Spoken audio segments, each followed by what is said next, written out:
menghitung safety stock dan reorder point saya tidak kuliahkan, jadi silakan ditonton saja ya. Eh, Yaitu titik atau jumlah berapa sih obat yang sisanya yang di mana rumah sakit sudah harus reorder, harus apa namanya, memesan lagi ya. Ini manajemen farmasi metode ABC ya, silakan Anda apa namanya tonton juga untuk mengulang kalau ada waktu ya. Tadi pertanyaan saya tadi apa paracetamol masuk ke mana? Kelompok yang mana? Kelompok ABC, B, Bu. B dok. B. Kelompok B ya. Iya, B. Ya, karena nilainya berapa Bu? Paracetamol NIK-nya nilai tujuh indeks koma lima ya. 7,5 ya, 7,5 betul ya. 7,5 ini di kisaran 6,5 sampai 9,4 ya. Tadi cara menghitungnya sudah tahu ya. Jadi nilai apa? Pakai nilai investasi ditambah 2 kali nilai kritis ya. Di mana oh ini ada di bawah sini ya. Ini saya terus kalau di slideshow suka stuck ya. Jadi udahlah begini aja ya. Jadi ini paracetamol ini 3 nilai pakainya karena apa namanya sangat banyak ya dari sisi jumlah, tapi dari sisi investasinya kecil satu, kemudian dari sisi kekritisan data dari penelitian dokter 1,75 dikalikan 2 3,5 ya, jadi total 7,5 maksudnya B. Nah, bagaimana cara mengendalikan obat-obatan masuk dalam kelompok ABC, tapi ABC di sini bukan Pareto lagi ya, tapi ABC indeks kritis. A-nya itu biasanya dikendalikan dengan model manajemen kontrol seperti IOQ, kita sudah belajar IOQ dan ROP, nanti ditonton videonya silakan, dengan menentukan kemungkinan atau peramalan dari perhitungan permintaan persediaan. Kemudian kalau kelompok B dikendalikan juga menggunakan IOQ, tetapi ROP-nya biasanya sudah diperkirakan.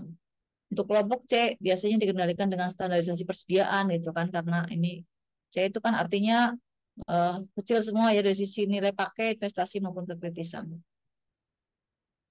Eh, itu kuliah tentang pembelanjaan obat.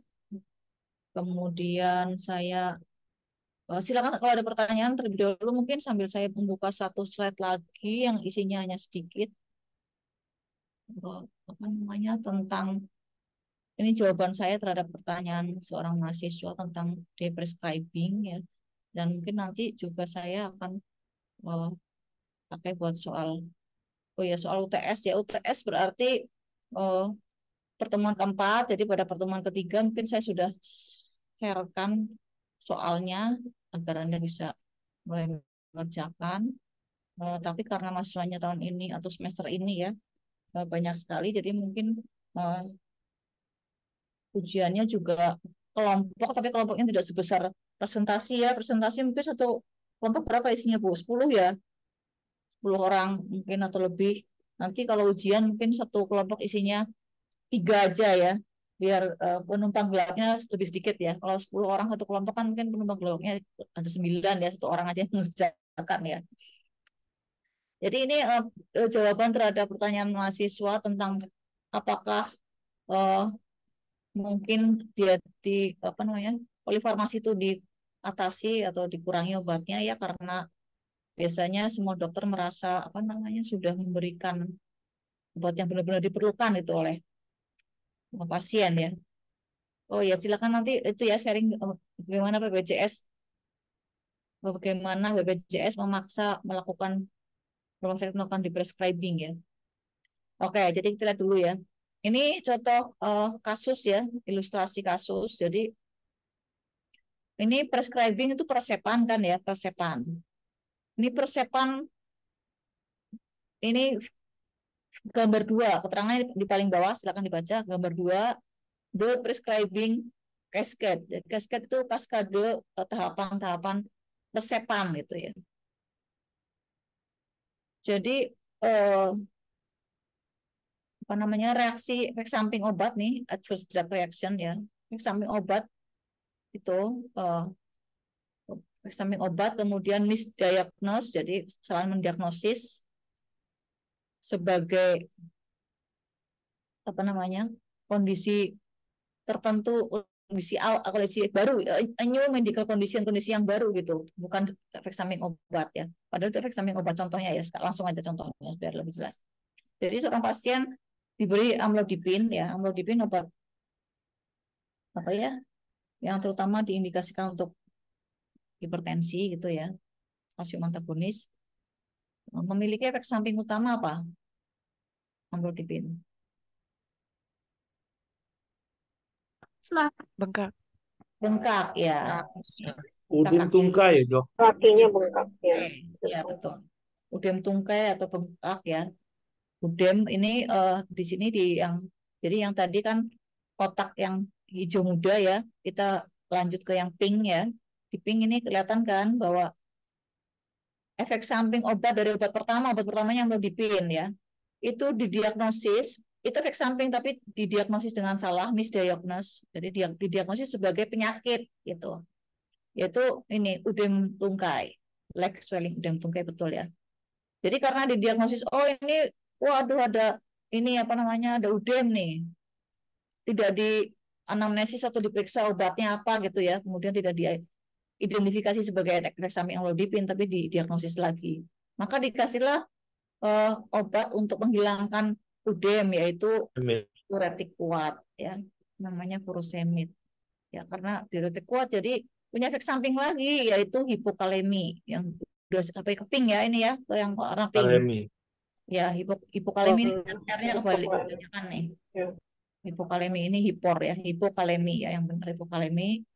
Kemudian karena hipokalemi jadi diresepkan lagi obat ketiga ya, yaitu suplemen kalium. Itu jadi Potasium. in total KSR. jadi ada 3 gitu. Yang sebenarnya kalau udem tungkai ini didiagnosis sebagai efek samping amlodipin, itu amlodipinnya aja yang diganti seperti itu ya. Walaupun mungkin amlodipin adalah pilihan utama menurut petunjuk klinis, tapi kan itu mesti personalized ya, mesti apa namanya, disesuaikan dengan bagaimana kondisi dari pasien ke pasien ya, tidak semuanya dipukul rata sesuai. Ini kan sesuai dengan PPK terbaru, guideline terbaru gitu ya. Kita harus dilihat lagi seperti itu. Nah sekarang dipastikan dulu ini apakah ada kaskade persepan. Kalau tidak ada kaskade persepan, ya mungkin itu memang semua obat diperlukan ya. Tapi kan sekarang ada itu ya, ada pembatasan ya dari BPJS kan ya. Tinggal apakah pembatasan dari BPJS itu memang benar aman dan efektif gitu. Jadi harus dikaji juga. Yang jelas ini kaskade persepan ini harus diidentifikasi dulu ada atau tidak. Kalau memang tidak ada ini ya betul ya, tapi kalau ada mesti diganti yang medicine pertamanya, obat yang pertama aja yang dari hijau pertama ini. Jadi yang berikut-berikutnya nggak perlu ada. Nah kemudian prescribing sekarang di sana ya, tapi ini belum ada penelitian di Indonesia dan belum ada artikel berbahasa Indonesia. Setahu saya ya, yang membahas tentang prescribing di sana sudah juga diaplikasikan pada all ages ya, all ages. Jadi semua ini for all ages in hospital setting. Jadi di setting rumah sakit ya, pada semua umur ya. Tujuannya untuk mencegah ini nih untuk mencegah, prevent itu mencegah ya, health prevent, membantu mencegah efek samping obat karena polifarmasi di masa depan. Seperti itu. Kemudian ya di sana sudah sejak berapa tahun ya, mungkin berapa belas tahun. Ini tahun berapa ya? Kalau papernya tahun 2019 nih, ada tulisannya di sini 2019. Berarti penelitiannya bisa 2-3 tahun sebelum itu ya. Mungkin dari sana sudah 10 tahun yang lalu dilakukan di prescribing, tapi memang ini baru pada apa namanya, penyakit tertentu dan pasien tertentu ya. Misalnya ini pada cardiovascular disease pada lansia gitu. Dan ini ada banyak tim ya, timnya ada dari kardiolog, ada dari ini di bawah ini sebenarnya banyak banget keterangannya ini berasal dari mana ya. Gitu. Jadi memang itu adalah kerja tim ya. Dan mereka menggunakan framework atau kerangka konsep atau mungkin SOP ya untuk melakukan prescribing atau pengurangan resep baik jenis obatnya maupun dosisnya. Gitu. Di sini kesimpulannya adalah dengan menggunakan framework yang mereka kembangkan itu untuk melakukan prescribing gitu ya. Mereka bertujuan itu ya, addresses ini yang kalimat terakhir ya, untuk persepan yang rasional ya, dan bagaimana evidence-nya dan strateginya ya dalam mendeprescribing atau mengurangi persepan pada penyakit kardiovaskuler. Ya, kemudian ini juga ini di mana ya? Oh, yang ini. Ini tahunnya 2023, ini tahun ini ya. Ini 2023 terbitnya gitu. Awal tahun ini. Mereka melibatkan berapa pasien ini di sini nih? 372 pasien mengikuti uji klinik ini, dan mereka menamakan SETMAT ininya ya, SOP-nya ya. Dan mereka kesimpulannya yang terakhir ini, kesimpulannya ya. Kesimpulannya dengan menggunakan metode SETMAT ini, suatu SOP yang mereka kembangkan, itu aman dan efektif dalam mengurangi beban pengobatan pada pasien yang terlibat dalam penelitian ini. Ya, tapi mereka ada tim yang mengembangkan suatu protokol ya. Jadi mungkin memang bukan orang per orang atau hanya satu disiplin ilmu yang bekerja sama dalam hal ini.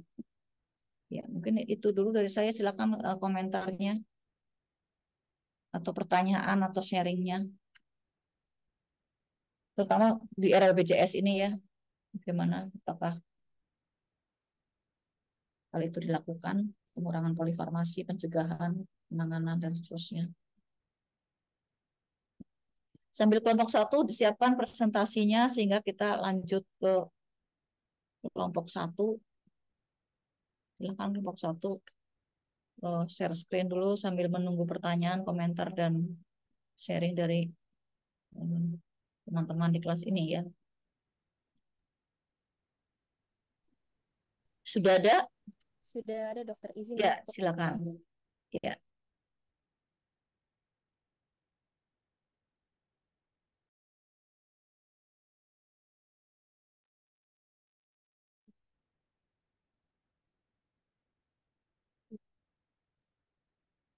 Baik, izin untuk memulai, dokter dan rekan-rekan.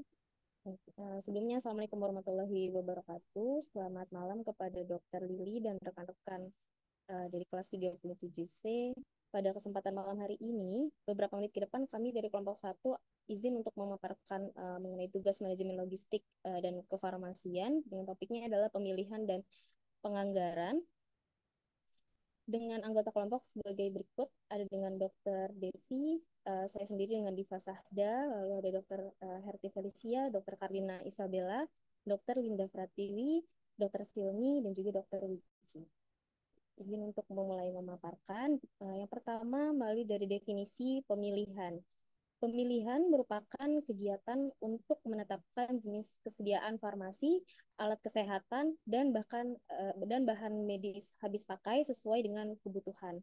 Untuk menetapkan jenis sediaan farmasi sesuai dengan kebutuhan. Next slide. Selanjutnya, untuk perencanaan atau pemilihan menurut Permenkes nomor 72 tahun 2016, proses pemilihan ini dilakukan oleh tim farmasi dan terapi yang di dalamnya ada dokter, apoteker, dan perawat.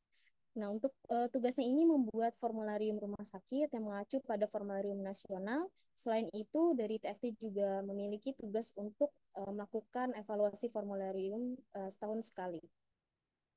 Next. Untuk tahap dan prinsip dari pemilihan obat itu sendiri, ini untuk menentukan apakah logistik farmasi benar-benar diperlukan sesuai dengan jumlah pasien atau kunjungan dan pola penyakit di rumah sakit. Nah, untuk tahap dan prinsip pemilihan obat itu terbagi menjadi 3. Dari yang pertama, jenis obat yang dipilih seminimal mungkin, lalu hindari pilihan obat yang kombinasi, kecuali jika obat kombinasi memang mempunyai efek yang lebih baik dibandingkan dengan obat yang tunggal. Lalu yang ketiga, bila jenis obatnya banyak, dipilih berdasar dari obat pilihan atau drug of choice dari penyakit yang prevalensinya tinggi. Dulu Bu, yang tadi berhenti dulu yang tadi ya ini. Jadi ini pemilihan obat, tapi ini pemilihan obat oleh dokter untuk diberikan kepada pasien gitu. Ya. Jadi ini konteksnya adalah pelayanan farmasi klinis gitu Bu. Jadi pemilihan oleh dokter yang diberikan pada pasien. Jadi dokternya milih nih obatnya yang minimal mungkin. Terus kalau bisa nggak kombinasi, misalnya tadi amlodipin ya amlodipin aja gitu ya. Sebisa mungkin ya.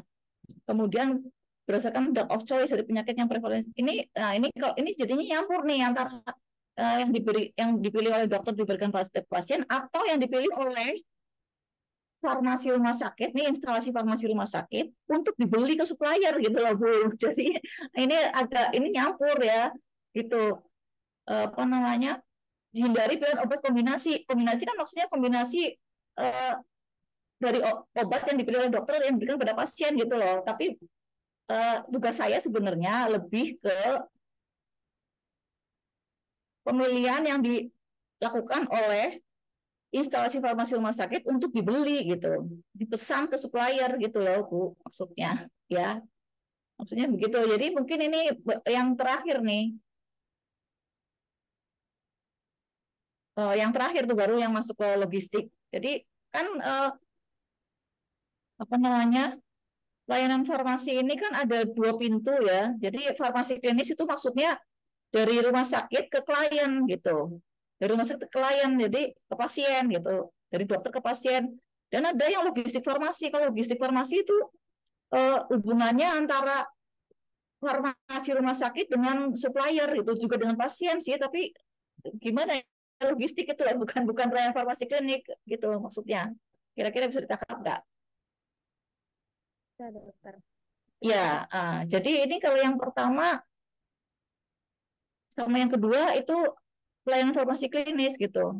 Dan antara judul dengan ini kan judulnya tahapan perencanaan logistik, dengan ininya beda gitu Bu. Dengan ini bagiannya kepalanya judulnya tahap dan sisi pemilihan, sementara di atas itu perencanaan. Padahal perencanaan dan pemilihan berbeda. Gitu. Kalau pemilihan itu milih obat mana yang akan masuk ke formularium rumah sakit gitu kan. Kita nanti memesan ke pabrik obat bukannya berdasarkan yang tertera dalam formularium rumah sakit. Jadi ya milihnya itu apa aja yang mau dimasukkan ke dalam formularium rumah sakit gitu loh, maksudnya gitu. Jadi kalau di dalam formularium rumah sakit kan nggak ada kombinasi atau nggak kombinasi, nggak ada kan. Kan formularium rumah sakit kan isinya 1, 2, 3 obatnya apa aja. Kalau kombinasi dan nggak kombinasi kan dokter yang menentukan untuk diberikan pada pasien gitu loh.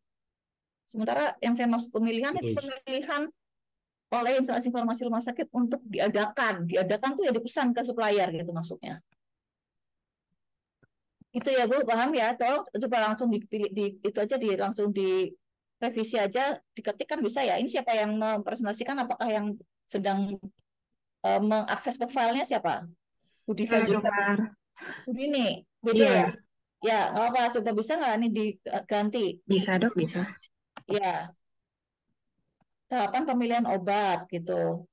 Tahapan pemilihan obat sebenarnya adalah tahapan penyusunan formularium rumah sakit gitu, bukan tahapan ini. Jadi nomor 1 dihilangin tuh yang jenis obat yang dipilih seminimal mungkin bukan seminimal mungkin ya, tapi yang itu usulan SMF, kemudian nanti dari SMF masuk ke komite farmasi terapi KFT, nanti di KFT kemudian dibicarakan lagi KFT itu isinya siapa aja yang jadi tim di KFT, kan tidak hanya farmasi ya, tapi juga dokter-dokter spesialis juga tadi. Saya pinjam ya. Ya, silakan Pak. Menambahkan Pak Sounder, Pak Sounder Rajin Iya, kata. dok, boleh nambah ini, dok. Ya, Ya, silakan.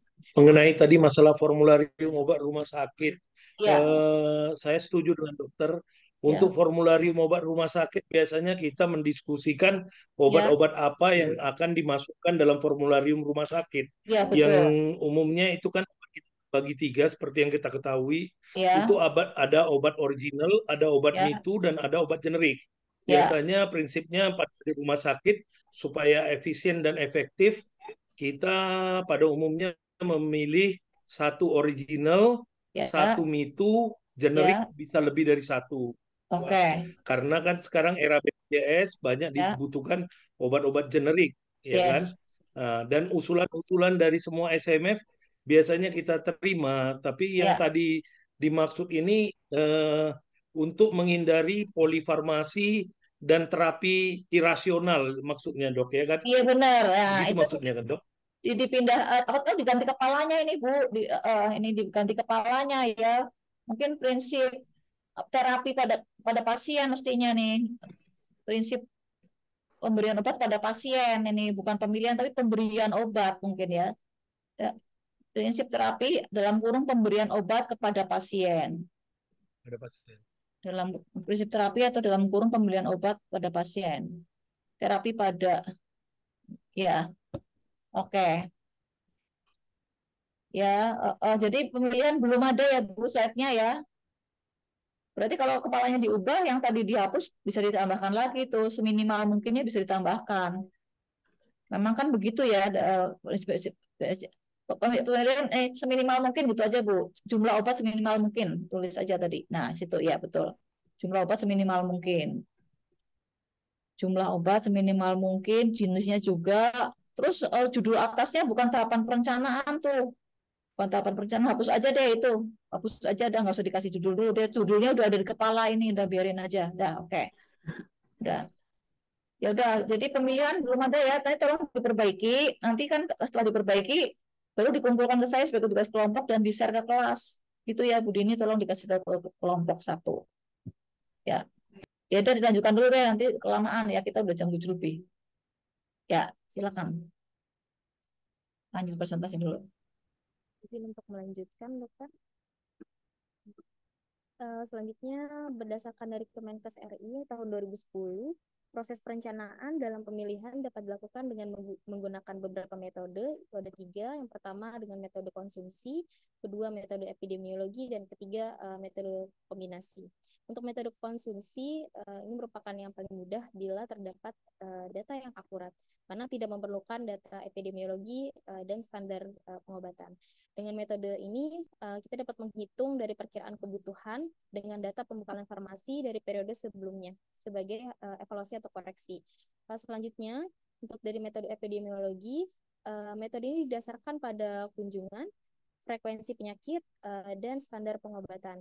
Nah, untuk langkah-langkahnya dari menentukan jumlah penduduk yang akan ditangani, lalu menentukan jumlah kunjungan kasusnya, dan menyediakan standar pengobatan untuk menghitung perkiraan kebutuhan obat dan penyesuaian kebutuhan obat dengan alokasi dana.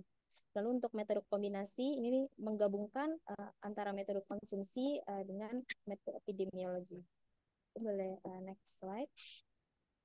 Selanjutnya untuk definisi dari anggaran, ini merupakan penyusunan anggaran atau rencana tertulis secara kuantitatif mengenai bahan, barang, atau sarana dalam suatu layanan kesehatan dalam rangka mencapai tujuan dari layanan kesehatan sendiri. Dengan tujuannya ada menunjang kegiatan untuk penyediaan pembekalan farmasi, diantaranya adalah barang yang disediakan sesuai yang direncanakan, dan menjaga tingkat persediaan yang memadai.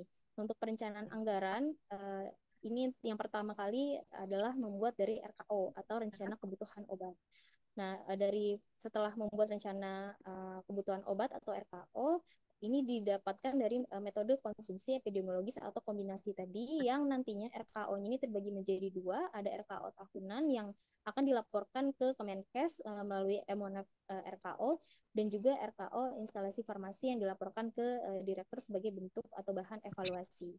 Dan prinsipnya adalah memperoleh dari barang yang kualitas dengan yang paling ekonomis, harganya murah atau wajar pada waktu yang tepat, sehingga proses pelayanan juga tidak terganggu.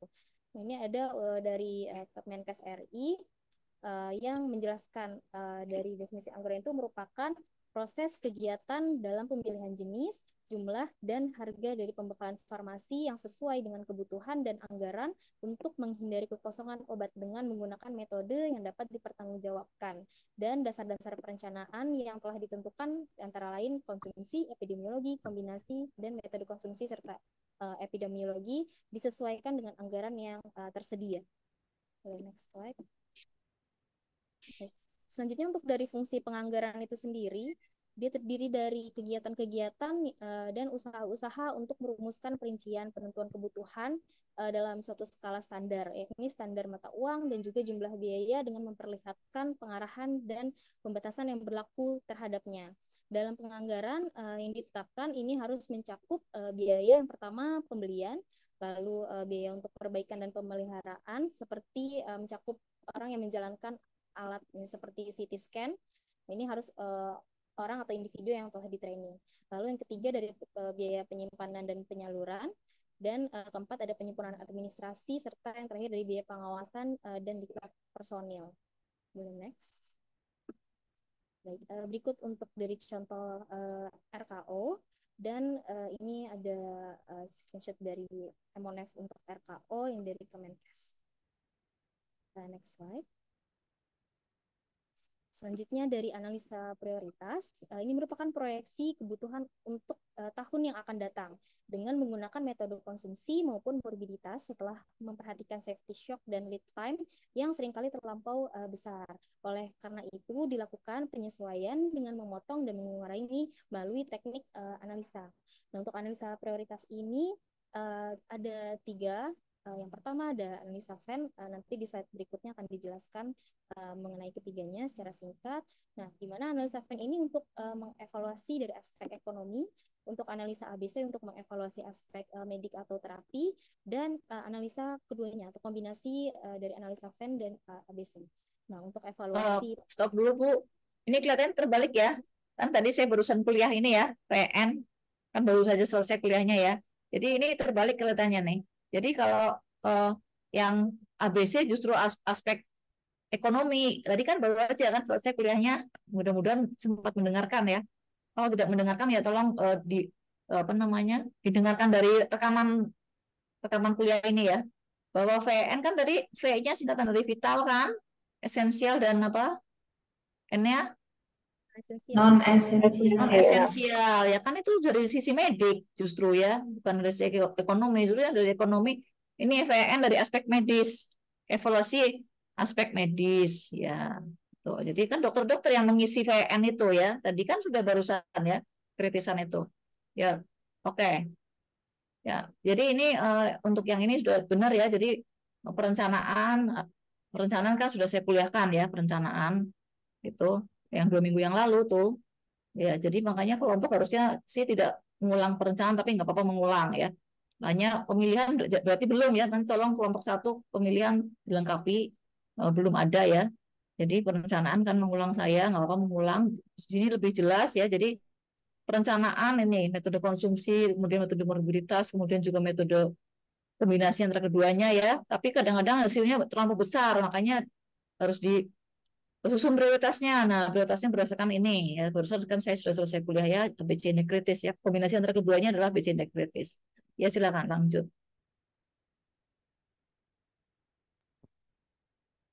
Oke, selamat malam Dokter Lili dan teman-teman semua. Saya izin melanjutkan presentasinya. Ini analisa VN ya. Tadi mungkin sudah dijelaskan oleh Dokter Lili juga ya Dok ya. Jadi analisa VN ini adalah pengelompokan obat berdasarkan kategori vital, esensial, dan non-esensial.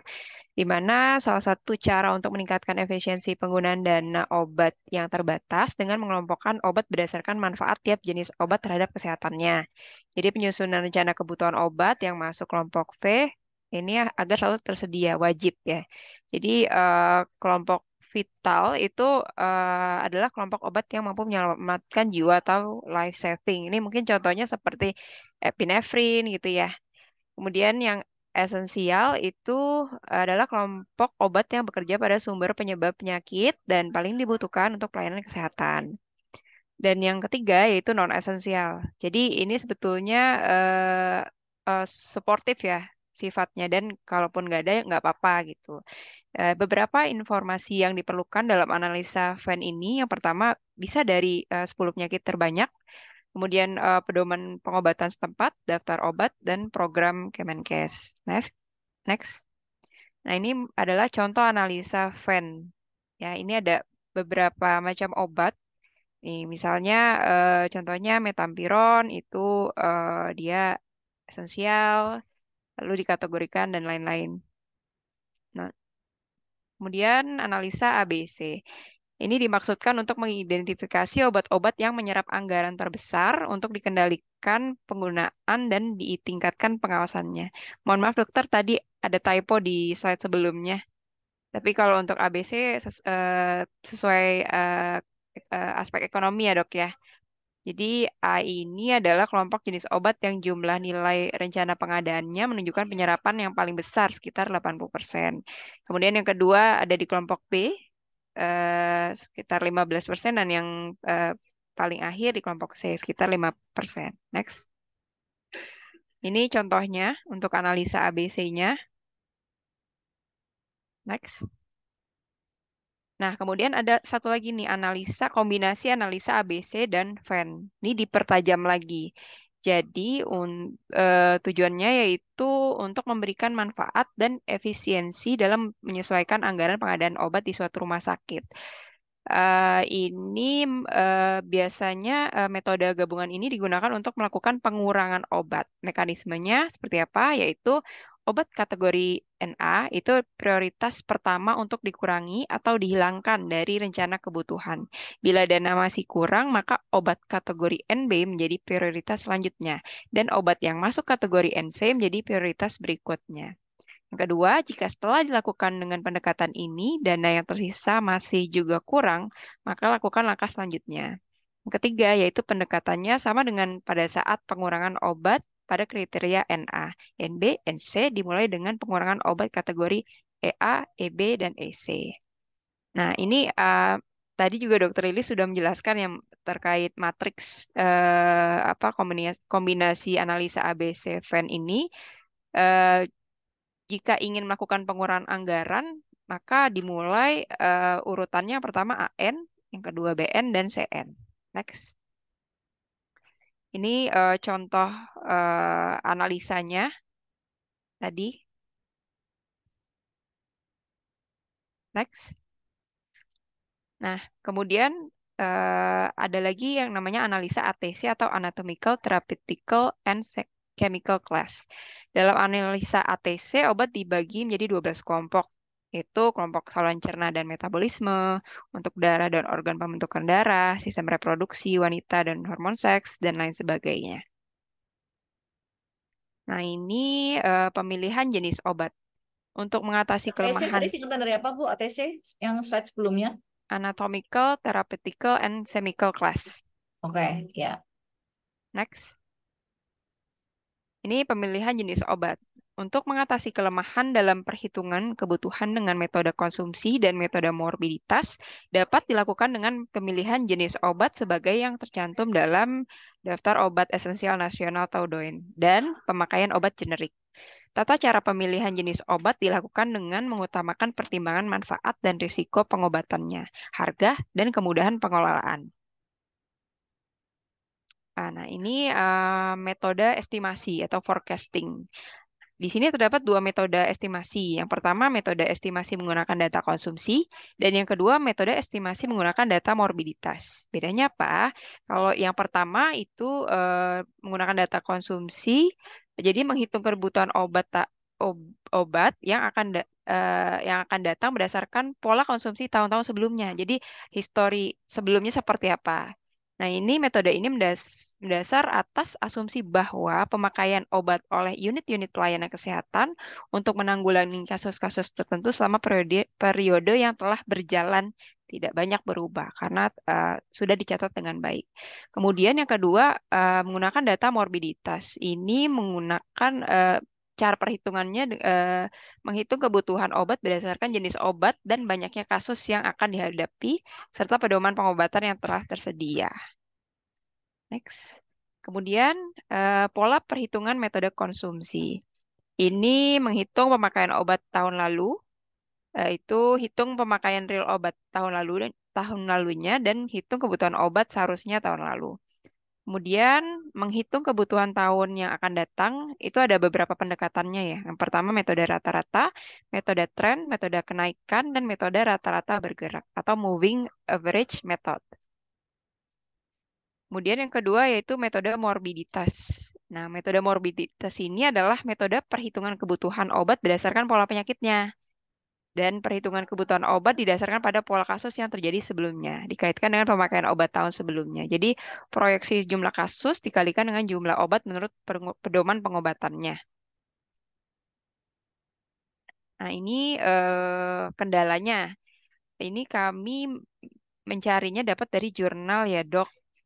Jadi ada dua jurnal. Ini yang pertama dari berdasarkan survei yang dibuat oleh Siska dan Joseph tahun 2021, ini sulit dalam memilih item obat. Kemudian dari penelitian Ladu Day, R dan kawan-kawan tahun 2020, ini masalahnya kendalanya di anggaran. Itu sih. Next. Nah, kalau ini yaitu faktor yang mempengaruhi proses pemilihan. Ada beberapa hal. Yang pertama, formularium dan standar pengobatan atau pedoman diagnosa dan terapinya. Kemudian standar sediaan farmasi, alkes, dan bahan medis habis pakai. Yang ketiga, pola penyakit, efektivitas dan keamanan, pengobatan berbasis bukti, mutu, harga, dan ketersediaan di pasaran. Kalau ini menurut Prof. Dr. Charles J.P. Siregar, ada 4 kriteria umum yang bisa digunakan dalam pemilihan pemasok, yaitu yang pertama telah memenuhi persyaratan hukum yang berlaku untuk melakukan produksi dan penjualan. Yang kedua telah diakreditasi sesuai dengan persyaratan CPOB dan ISO 9000. Yang ketiga mempunyai reputasi yang baik, artinya tidak pernah melakukan hal-hal yang melanggar hukum, menghasilkan atau menjual produk obat yang tidak memenuhi syarat, mempunyai sediaan obat yang ditarik dari peredaran karena mutu yang rendah. Dan yang terakhir, selalu mampu dan dapat memenuhi kewajibannya sebagai pemasok produk obat yang selalu tersedia dan dengan mutu yang tinggi dengan harga yang rendah. Nah, ini mungkin slide terakhir ya untuk contoh pengaplikasian di rumah sakit. Ini kami juga dapat dari penelitian atau jurnal. Ini di instalasi farmasi rumah sakit Pertamina di Bangka Belitung ya. Jadi yang pertama yaitu pemilihan obat di instalasi farmasinya dilakukan oleh komite farmasi. Kemudian melakukan penyusunan formularium di rumah sakit. Selanjutnya mempertimbangkan benefit dan risk dari obat, praktis dalam penyimpanan dan pengangkutan serta penggunaan dan harganya. Lalu selanjutnya tahap kompilasi penggunaan obat, di mana dilakukan menggunakan data bulanan, yaitu database obat. Kemudian selanjutnya tahap perhitungan kebutuhan obat, yaitu metode konsumsi karena tidak membutuhkan data epidemiologi. Lalu selanjutnya tahap proyeksi kebutuhan obat. Nah, ini dilakukan setelah menghitung stok obat yang masih tersedia dengan menetapkan rancangan dan hitung rencana pengadaan obat periode tahun yang akan datang. Ini hitung rancangan anggaran total. Selanjutnya, tahap penyesuaian rencana pengadaan obat, yaitu menyesuaikan kebutuhan dengan anggaran yang ada. Ini diputuskan bersama direktur dan Dewan Pengawas Rumah Sakit. Selanjutnya yaitu pengisian aplikasi iMonef di bawah tanggung jawab Kepala Instalasi Farmasi Rumah Sakit. Dan yang terakhir tahap evaluasi perencanaan. Jadi pada instalasi farmasi rumah sakit tersebut setiap bulan Juni dan Desember didapatkan kendala yaitu banyak obat yang belum terpakai. Nah, ini untuk referensi yang kami pakai. Next. Slide sebelumnya, Bu, slide sebelumnya coba. Oke, ya ini apa namanya sudah bagus ya karena sudah ada contoh dari rumah sakit, satu rumah sakit.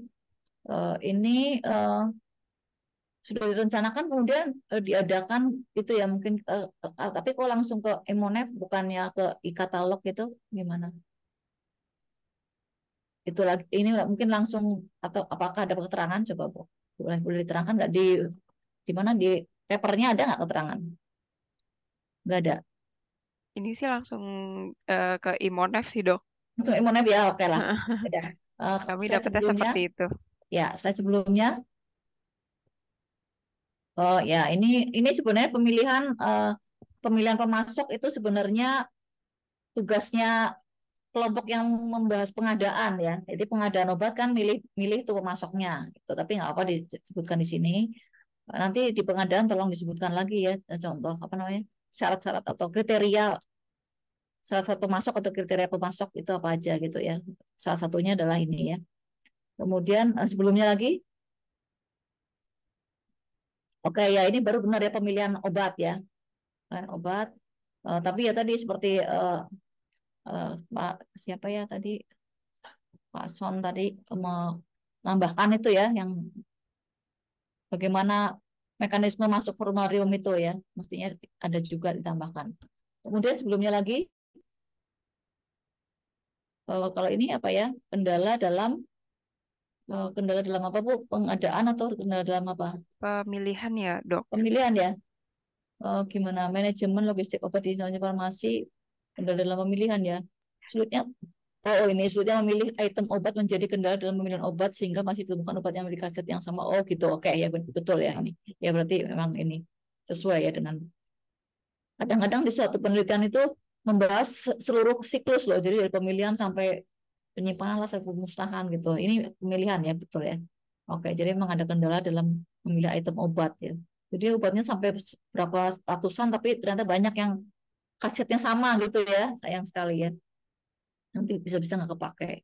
Kemudian next slide sebelumnya lagi ya. Jadi bagus ya ini ada contoh rumah sakitnya. Oh ya, ini kan sudah saya kuliahkan ya metode perencanaan ya sebenarnya ya. Oke, tapi kalau begitu penganggaran belum ada ya. Tadi sudah di depan, Dok. Izin Coba dengan mana? Dokter. Ya, penganggaran silakan penganggaran di ini kan karena penganggaran itu ada banyak sub subnya ya, subtopiknya. Jadi mulai dari penganggaran rumah sakit itu apa definisinya? Penganggaran rumah sakit definisinya apa? Penganggaran. Biaya yang dialokasikan misalnya proses di mana biaya dialokasikan gitu.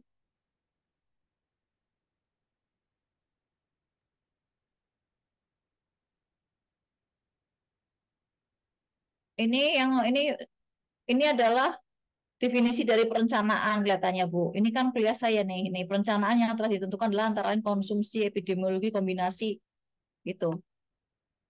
Definisi penganggaran mana ini? Penyusunan anggaran rencana yang sebelah kanan ini perencanaan ya, yang sebelah kanan ya. Jadi yang sebelah kiri ya. Definisi penganggaran, kemudian tujuan penganggaran, kemudian tujuannya oke, memberikan sumber daya, mengkomunikasikan dan mengkoordinasikan dengan manajemen lainnya belum ada ya. Ini kalau tujuan penganggarannya diambil dari Kemenkes aja, apa Permenkes atau dari mana Bu?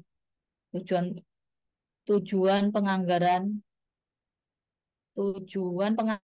ya, tujuan penganggaran itu prosesnya ya. Kalau anggaran kan sudah produknya ya, produk dari proses penganggaran. Jadi ini tujuan anggaran ya, bukan penganggaran. Ini tujuan penganggaran atau tujuan anggaran?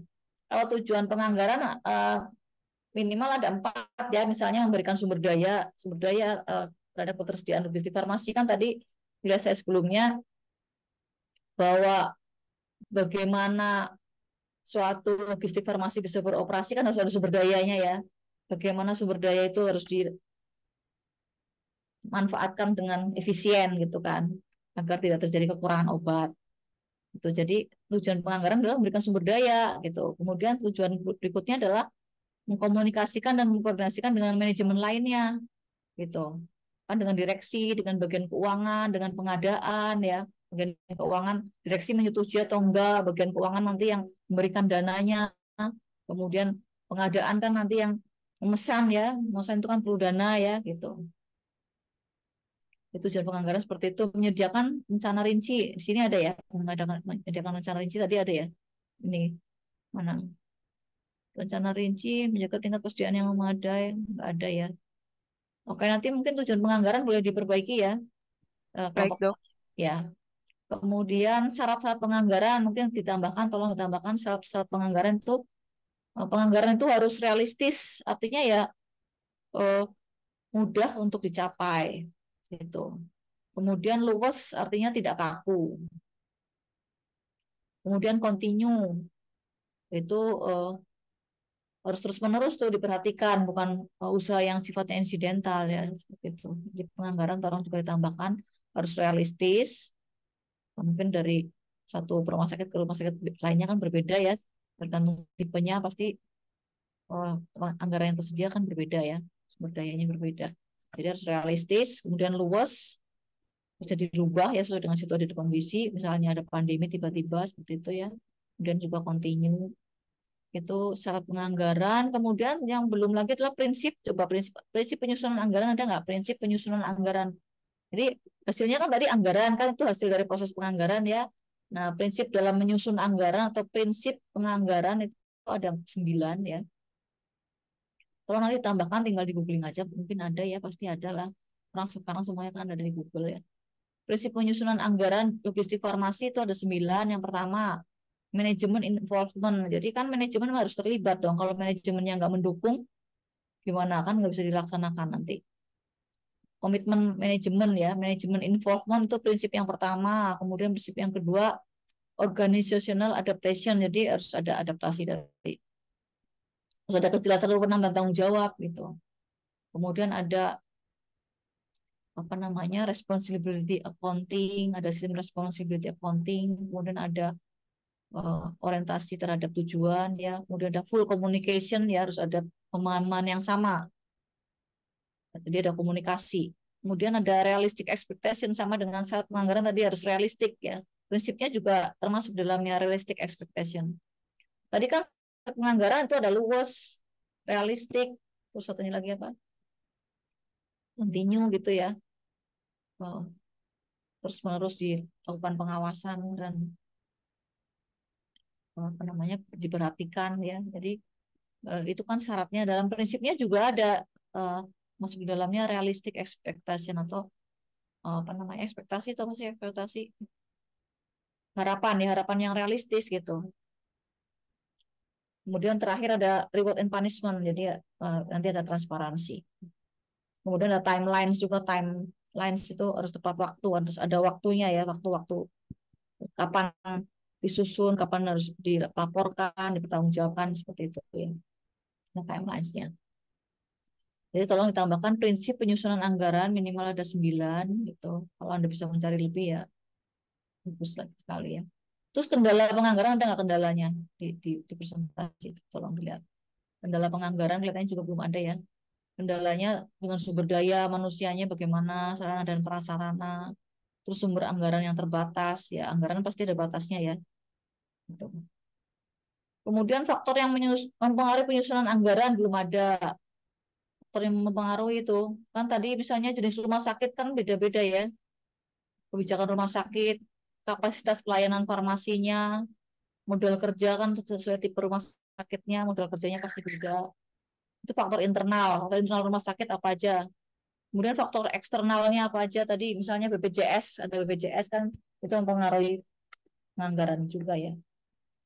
Kebijakan pemerintah terkait JKN yaitu BPJS ya. Kemudian persaingan dengan rumah sakit atau klinik di sekitarnya, tingkat penyebaran penduduk seperti itu. Itu faktor eksternal yang mempengaruhi penganggaran. Ya. Kemudian fungsinya apa? Fungsi penganggaran. Kenapa harus dibuat anggaran? Mungkin dari kuliah lain yang ekonomi ada, silakan. Mestinya ada ya, atau kalaupun belum ada ya bisa di googling juga itu fungsi anggaran gimana. Fungsi anggaran secara umum dia bukan cuma logistik farmasi. Kalau ini fungsi anggaran logistik farmasi harusnya ada sih. Ada nggak yang bisa menambahkan, atau silakan kalau sudah ada yang bisa menambahkan boleh dijawab, kalau belum ada ya harus dicari nanti. Ya dok, Ya silakan. ya dok. Jadi mungkin secara garis besar untuk Ya. fungsi penganggarannya itu untuk menentukan jumlah sediaan farmasinya, kemudian pengadaan alat kesehatan atau bahan medis habis pakai sesuai kegiatan pemilihannya. Oke ya, jadi di sini mungkin fungsi di sini fungsi penganggaran terdiri dari kegiatan-kegiatan ya. Jadi mungkin yang dimaksud di slide ini adalah kegiatan-kegiatan dalam penganggaran gitu ya, Bu. Karena di sini nih fungsi penganggaran terdiri dari kegiatan-kegiatan dan usaha-usaha untuk merumuskan perincian penentuan kebutuhan dalam suatu skala standar. Tapi yang saya maksud dengan fungsi mungkin manfaat gitu. Jadi bukan kegiatan, tapi manfaat dari penganggaran. Sudah ada belum? lebih ke manfaat gitu, bukan kegiatan-kegiatan. Ini kan di sini nih, di bawah sendiri nih. Ini judulnya fungsi penganggaran ada kan, ini di buletin kan ya, di buletin putih ini kan. Terus di bawah kan ada kan, boleh dibacakan Bu Dini. Nih fungsi penganggaran terdiri dari Ya, jadi fungsi penganggaran terdiri dari kegiatan-kegiatan dan ya. usaha-usaha untuk merumuskan perincian penentuan kebutuhan dalam suatu skala standar, yaitu skala mata uang dan jumlah biaya dengan memperlihatkan pengarahan dan pembatasan yang berlaku terhadapnya. Oke, ya. Di sini kelihatannya yang dimaksud dengan fungsi penganggaran itu ya kegiatan-kegiatannya ya, gitu. Eh, tapi manfaat dari penganggaran belum ada. Yang saya maksud dengan fungsi di sini adalah manfaat. Misalnya manfaat untuk di bidang planning atau perencanaan, manfaat untuk mengkoordinasikan semua bagian yang ada di rumah sakit nih, sehingga kan eh, apa namanya ada fungsi itu ya mengkoordinasikan semua bagian, saling bekerja sama, saling menunjang untuk menuju sasaran yang ditetapkan seperti itu. Karena tadi kan anggaran kalau anggaran secara apa namanya secara umum di rumah sakit kan dibagi-bagi ya, sekian persen untuk pengembangan, sekian persen untuk SDM, sekian persen untuk keuntungan, sekian persen baru untuk farmasi gitu ya. Itu kan ada fungsi koordinasi berarti itu di situ. Seperti itu. Jadi sementara di logistik farmasinya sendiri juga mesti ada fungsi koordinasi juga gitu. Kemudian fungsi controlling ya, fungsi atau manfaat untuk mengontrol, yaitu membantu mengawasi kegiatan pengeluaran, mencegah pemborosan. Nah, ini baru menetapkan standar baru ada di sini ya. Di sini kan ada standar ya barusan yang ini sampaikan tadi kan ada skala standar ya. Nah, itu benar ya. Fungsinya adalah untuk membantu menetapkan standar baru. Seperti itu. Jadi mungkin nanti bisa tambahkan ya fungsi dalam area manfaat gitu ya Bu Dini. Planning, coordinating, Ya, baik, sama Dok. controlling. Jadi untuk planning di bidang planning, merencanakan alokasi biaya di bidang coordinating untuk mengkoordinasikan dengan Semua bagian. bagian betul ya. Terus fungsi untuk mengontrol, controlling. Jadi salah satunya adalah Pemborosan ya, Dok, yang ya kontrolnya. mencegah pemborosan, ya betul. Fungsi controlling mencegah pemborosan, betul. Mencegah pemborosan, mengawasi kegiatan dan juga pengeluaran. Oke. Kemudian mungkin yang terakhir adalah klasifikasi. Ada nggak klasifikasi berdasarkan jangka waktu, berdasarkan ruang lingkup, berdasarkan fleksibilitas. Jadi jangka waktunya bisa setahun, bisa jangka pendek, bisa jangka panjang gitu. Kemudian bisa yang ada yang fleksibel, ada yang sudah fix, ya berdasarkan fleksibilitas. Kemudian ada eh, apa namanya ruang lingkup tadi kelihatannya ada ya, yang rumah sakit dan yang farmasi doang. Jadi kalau ruang lingkup itu bisa seluruh rumah sakit, bisa juga kelihatannya tadi ada ya, atau terbatas di suatu eh, kegiatan atau suatu departemen aja seperti itu. Ya udah nanti kayak yang tadi saya agak membaca ya nanti bisa dihitungkan lagi ya itu klasifikasi aja klasifikasi anggaran. Baik, apakah ada eh, pertanyaan atau komentar atau sharing silahkan. Masih ada sedikit waktu lagi.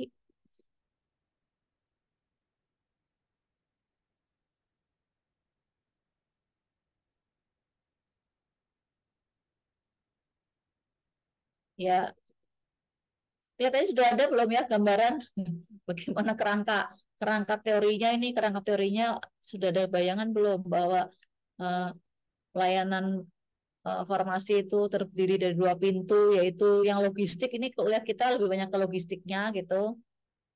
Eh, Logistik itu ya apa namanya supply itu loh rantai pasok itu loh rantai pasok ya dan layanan farmasi klinis yaitu pemberian obat ke pasien gitu yang tadi yang harus rasional gitu ya harus kombinasi bisa mungkin tidak tidak kombinasi ya kalau itu efeknya sama manfaatnya sama kemudian jenisnya harus minimal itu pelayanan ke pasien ya farmasi ke pasien jadi yang penganggaran ini adalah masuk ke dalam logistik ya siklus logistik.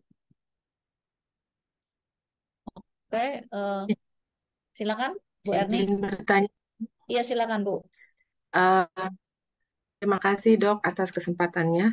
Saya ingin Iya. bertanya, kalau untuk rumah sakit yang baru akan dibentuk, itu untuk perencanaan logistik farmasinya seperti apa? Karena kan metode konsumsi belum tahu nih per bulannya berapa gitu. Kemudian Iya, itu juga itu seperti apa dok?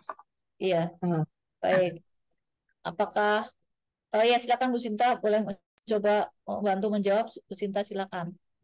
Atau mau bertanya juga? Mau bertanya dok, sebenarnya Iya, mirip-mirip kayak dokter Erni. Kan iya, tadi ada penjelasan di kelompok 1 ada perhitungan, ada metode konsumsi gitu. Nah, ada ada hitung pemakaian real obat tahun lalu, ada hitung kebutuhan obat seharusnya tahun lalu. Itu kira-kira gimana ya, maaf? agak Masih belum belum jelas. ngerti realnya, yang metode yang ngitung kebutuhan obat seharusnya itu gimana, pemakaian realnya gimana, Oh, boleh bedanya diulangi. gimana. Kurang jelas Bu.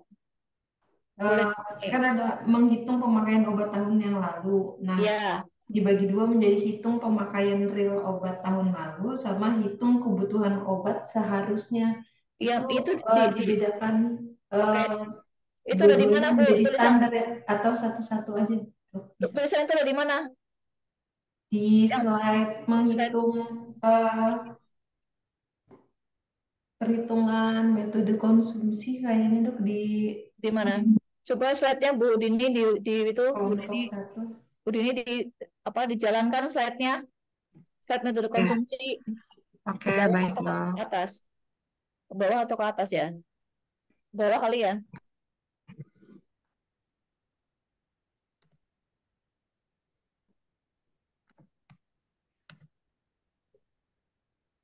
Ya ini Bu Sinta.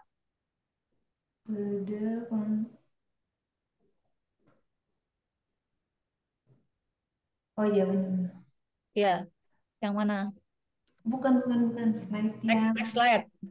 yang ada menghitung kebutuhan tahun akan datangnya juga, yang metode Next lagi. rata-rata, Oh, bukan. metode tren. Ini.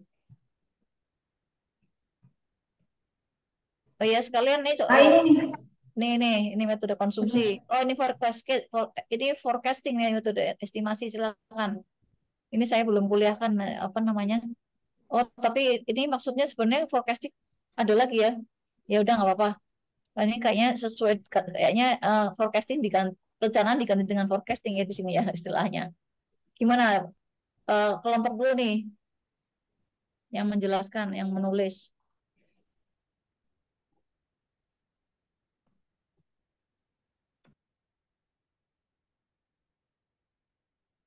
Maksudnya ini Bu Sinta yang ditanyakan yang di nomor 1 ini ya Bu Sinta ya, metode Ya, metode menggunakan data konsumsi. konsumsi. Oke. Di slide sebelumnya ada estimasi, ada hitung pemakaian real obat tahun lalu dan hitung kebutuhan obat seharusnya tahun lalu. Nah, itu apakah dua-duanya memang harus diperhitungkan menjadi gambaran untuk pemilihan ke depannya, atau metode pakai metode rata-rata, metode tren kenaikan yang lain-lainnya itu, maksudnya pilih salah satu apa semuanya begitu, apa? Maksudnya di antara dua ini pilih salah satu atau keduanya gitu. Jadi metode Iya dok. konsumsi atau mobilitas gitu ya Bu ya. Pilih yang Iya mana dok. gitu. Apakah semuanya memang harus diperhitungkan, apa salah satu aja cukup gitu? Ya, oke. Gimana? Ini kelihatannya sudah saya jawab waktu kuliah sebelumnya, tapi nggak apa-apa. Coba silakan kelompok yang menjawab. Ada metode konsumsi, metode epidemiologi atau mobilitas, ada kombinasi. Yang mana yang dipilih? Gimana cara milihnya?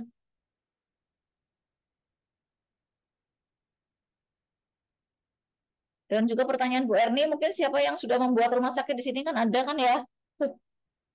Rumah sakit yang berdiri dari awal atau rumah sakit yang berubah, yang apa namanya, hasil perubahan dari klinik ke rumah sakit kan sekarang banyak ya, klinik Pratama, kemudian jadi klinik utama, kemudian dari klinik utama menjadi rumah sakit. Waktu itu ada tuh mahasiswa tetangga saya bahkan ya di sini, ternyata tetangga ya, karena waktu ke kampus mau minta tanda tangan rumahnya di mana, saya di sini, terus Anda di sini loh, kok kita tetangga ternyata ya. Itu rumah sakitnya yang dekat rumah juga nih, berubah dari yang tadinya praktek dokter bersama, kemudian klinik utama, kemudian ternyata lebih banyak pasiennya adalah ibu dan anak gitu. Jadi dokter spesialis opsi anak-anaknya yang lebih banyak mendapat pasien. Dia akhirnya berubah menjadi rumah sakit ibu dan anak gitu. Tipe D apa ya? Kalau nggak salah masih ya, atau tipe C ya. Seperti itu. Gimana? Ada nggak yang ingin sharing? Silakan. Atau yang benar-benar dari awal benar langsung rumah sakit. Teman-teman saya juga ada yang membuat rumah sakit dari awal langsung langsung rumah sakit, yang dari nggak klinik-klinikan dulu, langsung rumah sakit, langsung bikin rumah sakit gitu ya. Gimana nih? Ada nggak yang berpengalaman? Dok, izin dok. Ya silakan Pak langsung. Ya, jadi kalau misalkan untuk rumah sakit yang baru atau klinik yang baru, Ya, itu biasanya pakainya itu proxy dok, proxy apa uh, apa namanya forecasting proxy. Jadi kita itu lihatnya itu dari berdasarkan kemiripan bisa, misalkan kita mau bikin rumah sakit bedah khusus atau gimana. Nah itu kalau misalkan kita ada yang satu profiling sama kita, itu bisa kita lihat mereka gimana konsumsinya segala macam. Atau kita juga bisa lihat kalau misalkan kita benar-benar baru banget gitu ya, itu benar-benar kita lihat kalau misalkan pakai proxy consumption itu perhitungannya juga gimana sih, kita apakah kita tipe C, kita mau tipe D. Nah, itu dilihat lagi berdasarkan jumlah kapasiti kita berapa. Nanti misalkan kapasiti kita berapa, itu disesuaikan dengan kebutuhan kita. Tidak lupa juga kita buat juga sebelum kita buat kira-kira kebutuhan obatnya, yang pasti kita juga melibatkan semua pihak itu untuk membuat formulariumnya terlebih dahulu, dok. Jadi ketika formulariumnya itu udah ada, setelah itu baru kita tentukan jumlah obatnya berdasarkan proxy yang kita akan tentukan nanti bersama manajemen dan juga eh, dokter-dokter spesialis lainnya gitu dok. Paling gitu. oke. Kelihatannya cukup jelas ya. Yang kuncinya susun dulu formularium gitu ya Pak. Dari formularium itu kan jelas jenis-jenisnya. Berarti sudah milih tuh Pak Irham, berarti udah milih. Kalau udah formulariumnya terbentuk udah bagus banget ya. Tinggal tadi ya perkiraan eh, tadi ya mau itu apa gitu kan, berarti ada anggarannya tuh. Nah, jadi tinggal jumlahnya tuh Bu. Kalau sudah milih kan tinggal direncanakan jumlahnya. Nah, ya kayak kira-kira itu, apakah ada lagi yang bisa menambahkan? Silakan. Kalau Bu Erni gimana Bu Erni? Apakah cukup dengan jawaban Pak Irham? Berarti mungkin kurang lebih melihat hampir-hampir mirip dengan metode epidemiologi ya, disesuaikan dengan kemiripan mungkin dengan pasien ke sekitar atau mungkin data epidemiologi ada di situ ya Bu ya. Jadi kita menggunakan Oke, metode bisa juga. ya. Iya, kalau epidemiologi kan lebih ke menggunakan ini apa namanya? Panduan ya, panduan pengobatan ya. Iya, itu malah lebih ideal lagi tuh kalau panduan pengobatan. Jadi untuk penyakit ini guideline-nya obatnya ini ya, diikuti itu yang sesuai dengan panduan pengobatan. Betul, Bu. Ah, Itu. baik. Terima kasih dok. Iya, sama-sama, Bu. Oh iya, Dok, jadi mungkin ini tambahan lagi boleh dok ya, mungkin silakan. ngikutin ininya juga dok ya. Mungkin tadi saya kelupaan ngikutin clinical pathway-nya juga kali dok ya. Jadi kalau Iya, misalkan udah bikin CP-nya juga udah ada, enaknya jadi di betul. alurnya itu ketahuan obatnya apa aja. Ya, clinical pathway atau tadi ya guideline sama aja ya. Panduan klinis ya. Ya. Kemudian jadi itu kan lebih berdasarkan yang dua ya, metode epidemiologi atau morbiditas. Nah, tadi pertanyaan yang Bu Sinta belum dijawab ya. Mana kalau misalnya rumah sakit sudah berjalan misalnya ataupun baru dari awal atau sudah berjalan ya. Mana yang dipilih nih? Konsumsi, morbiditas atau kombinasi? Terus alasannya mengapa milih itu? Izin dok. Ya, gimana Pak? Jadi kalau buat rumah sakit yang udah berjalan itu Ya. kombinasi dok ya, karena kalau kita Hmm. pakai ABC dan VAN itu kan kita uh, pasti kita bagi ke costing lah, itu udah pasti. Tapi kalau Hmm. misalkan kita lihat dari morbiditas tadi ya, kita lihat lagi mana sih yang sebenarnya di rumah sakit yang benar-benar dibutuhkan segala macam, itu juga harus dilihat juga. Jadi setelah kita tentukan mana yang benar-benar perlu dan emang dibutuhkan di rumah sakit dan nggak boleh kosong, kita balik lagi ke pembiayaan, ke ABC-nya tadi itu. Kalau misalkan Ya. emang budgetingnya kurang ya kita nggak bisa penuhin semua gitu sih paling. Iya, betul ya. Eh, itu ABCVN itu agak tahap berikutnya setelah ini direncanakan dulu nih. Jadi kan tahapnya ya, tadi kuliah saya kan di ABCVN itu pertama ini dulu nih Pak, pilih dulu nih konsumsi, mobilitas atau kombinasi. Memang paling ideal sih yang kombinasi betul ya, walaupun ya paling susah ya gitu. Ya itu mah benar-benar ideal banget itu. Setelah kombinasi dipilih, data konsumsi dan mobilitas tentukan, direncanakan, ya kemudian balik lagi ke anggaran. Bisa nggak dibeli semuanya tuh yang sudah kita rencanakan?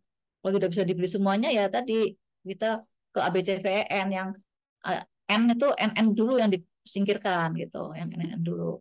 Nanti kalau nggak cukup baru gitu ya ke yang E. Tapi ya sebisa mungkin yang N aja. Yang N kan tadi hanya vitamin. Tadi kan di presentasi ini ya Bu. Coba next slide sih, kan ada yang N itu kan hanya penunjang, tadi contohnya sini vitamin B sama vitamin C ya. Gitu, oke? Kira-kira begitu ya Bu Sita, kan kelebihan dan kekurangan masing-masing metode sudah saya kuliahkan ya. Nah, jadi kita tinggal lihat sumber daya kita di rumah sakit nih, mampu nggak melakukan metode morbiditas gitu. Kalau memang punya konsumsi ya udah gimana lagi ya. Kalau apalagi kalau kombinasi tadi Pak Irham itu mah udah yang paling ideal ya, bisa melakukan perencanaan dengan metode kombinasi ya, baik konsumsi maupun epidemiologi. Kira-kira gitu Bu Sinta, apakah bisa menjawab? Ya Bu, berarti memang tergantung yang kayak Ibu ajarin ada kekurangan kelebihan, tapi kita berarti dari pihak manajemen boleh pilih salah satu atau kombinasi itu ya Bu? Iya, boleh pilih memang Oh, betul. Iya, kan pernah di suatu tesis yang saya bimbing itu menganalisis menggunakan ABC Nephritis tuh di suatu rumah sakit swasta. Kemudian dari pihak rumah sakitnya mengatakan bahwa mereka selama ini hanya menggunakan metode konsumsi aja gitu. Jadi kalau metode konsumsi berarti ya tadi yang salah satu dari tiga metode itu konsumsi aja. Kemudian kalau indeks kritis kan lebih rumit lagi ya gitu. Jadi memang ternyata selama ini sudah cukup menggunakan metode konsumsi dan dirasa efisien, mereka apa namanya keuntungannya bisa didapat ya seperti itu. Mereka ingin seperti itu aja. Kecuali kalau memang mau dikembangkan, selama ini kurang efisien, mau lebih efisien lagi begitu Bu Sinta. Ya Bu, terima kasih Bu. Ya. Apakah ada lagi tambahan yang ingin membantu menjawab atau membuat pertanyaan baru? Silakan.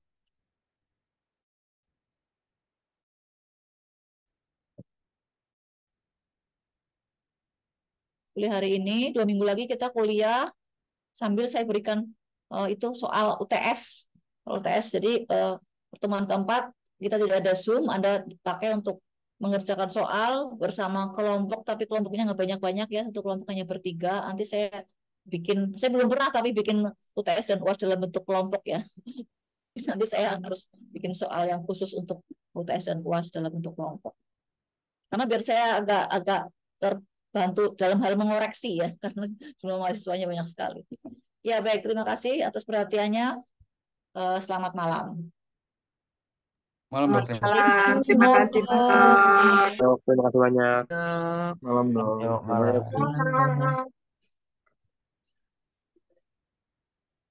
Tidak.